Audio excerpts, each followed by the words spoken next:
বিজয়ের মাস ডিসেম্বরের ১৪তম দিন আজ। দীর্ঘ স্বাধিকার আন্দোলনের ধারাবাহিকতায় ১৯৭১ সালের ২৬শে মার্চ স্বাধীনতা অর্জনের লক্ষ্যে শুরু হয় মহান মুক্তিযুদ্ধ। ৯ মাস দেশের সর্বত্র চলে রক্তক্ষয়ী সংগ্রাম। লাখো শহীদের রক্তের বিনিময়ে অর্জিত হয় কাঙ্ক্ষিত স্বাধীনতা। পরাজয় নিশ্চিত জেনে ৭১-এর আজকের দিনে দেশের বুদ্ধিজীবীদের পরিকল্পিতভাবে বাসা থেকে একে একে ধরে নিয়ে নির্মমভাবে হত্যা করা হয়। খালিদা হাসানের প্রতিবেদন। মহান মুক্তিযুদ্ধের ইতিহাসে ১৪ ডিসেম্বর খুবই গুরুত্বপূর্ণ ও ঘটনাবহুল একটি দিন। বাংলাদেশের বিজয় আসন্ন জেনে এদিন পাকিস্তানি হানাদার বাহিনী দেশের শ্রেষ্ঠ সন্তানদের বাসা থেকে একে একে তুলে নিয়ে নির্মমভাবে হত্যা করে। ১৪ ডিসেম্বর দুপুর ১২টার দিকে সর্বপ্রথম ঢাকা বিশ্ববিদ্যালয়ের আবাসিক এলাকার বাসা থেকে তুলে নিয়ে যাওয়া হয় বাংলা বিভাগের অধ্যাপক মোফাজ্জল হায়দার চৌধুরীকে। এরপর দুপুরেই সেন্ট্রাল রোডের বাসা থেকে নিয়ে যাওয়া হয় ঢাকা বিশ্ববিদ্যালয়ের আরেক অধ্যাপক নাট্যকার মুনীর চৌধুরীকে। একই দিন সন্ধ্যায় কায়েত টুরির বাসা থেকে ধরে নিয়ে যাওয়া হয় সাংবাদিক ও কথাসাহিত্যিক শহীদুল্লাহ কায়সারকে। এদিন একে একে আরও অনেক বুদ্ধিজীবীকে বাসা থেকে উঠিয়ে নিয়ে যাওয়া হয় অজ্ঞাত স্থানে।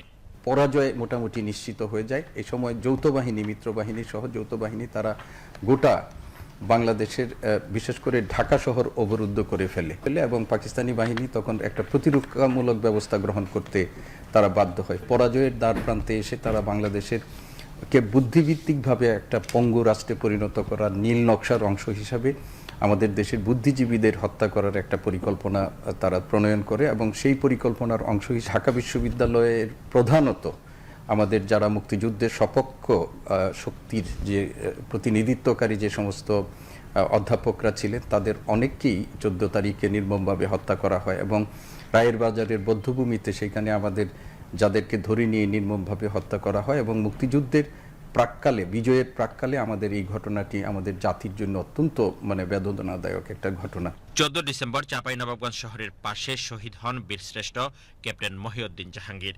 এদিন দেশের বিভিন্ন অঞ্চলে পাকিস্তান হানাদার বাহিনীর সঙ্গে ব্যাপক লড়াই চলে মুক্তিবাহিনীর। বীরত্বগাথা সব অপারেশন চালিয়ে অনেক প্রাণের বিনিময়ে রাজধানী ঢাকার দিকে এগুতে থাকেন বীর মুক্তিযোদ্ধারা। নকশিগুর একটা বিওপি ছিল, বর্ডার আউটপোস্ট, পাকিস্তান কঠিন ছিল। ময়মনসিংহে আমরা সেটার উপরে অপারেশন করতে যাবো। যখন কোনো শক্ত কোনো ঘাঁটির উপরে যখন অপারেশন করা হয়, নিয়মটা হচ্ছে তখন পিছন থেকে গোলান দেবেন, আগে বম্বিং করে দেয়। সেই আর্টিলারি সাপোর্টটা আমাদের সময় মতো আসেনি, সেই জন্য ওই অপারেশনটা আমাদের সফল হয়নি।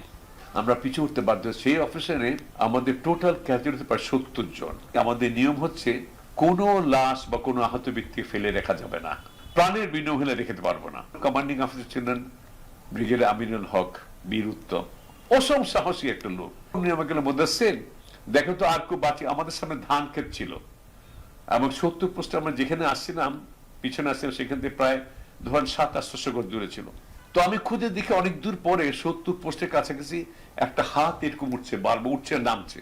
তখন আমি বললাম, স্যার ঠিক আছে, অনেক দূর, আমি যাবো স্যার, ওনাকে বডি নিয়ে আসার জন্য। এই কমান্ডিং অফিসার বললে যে তোমরা কেউ যাবে না, আমি যাবো। আপনি তো কমান্ডিং অফিসার, ১০০০ সর্দিকে আপনি যে কমান্ডিং অফিসার, আপনি কিছু হলে কি হবে?